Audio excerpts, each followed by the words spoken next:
เด้อห้วยชาคำนี้กับโมสวัสดีค่ะสวัสดีค่ะเดโมเดโมไม่มีหรอไม่มีเป็นส้มแม่ไม่มีสีแม่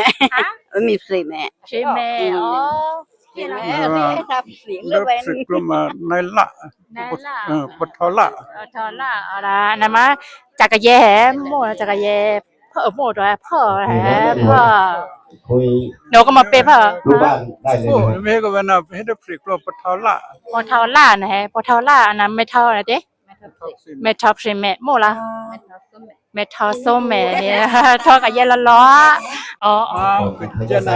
asingere bado do lu kena mau tet hena อ๋อ ilu na tet he bot tet he miu te mo he miu te na asingere chapa ba tiu be ba thada chula kya pana do ye the ba bani ba thadu na kya ka cha kun na ba อันนี้ก็คือเป็นความบอกเล่าของผู้เฒ่าผู้แก่ที่นี่นะคะว่าเขาแบบเป็นประเพณีอีลูตั้งแต่แบบโบราณแล้วก็จะมีต้นอีลูอยู่อันนี้เราอยู่กันที่น้อยช่างคำอันนี้เราพูดเป็นภาษากะแย่ภาษากะแย่กะเหร่งแดงนั่นเองค่ะ สักครู่นะครับ ตะปุ้ยหมดตะปุ้ย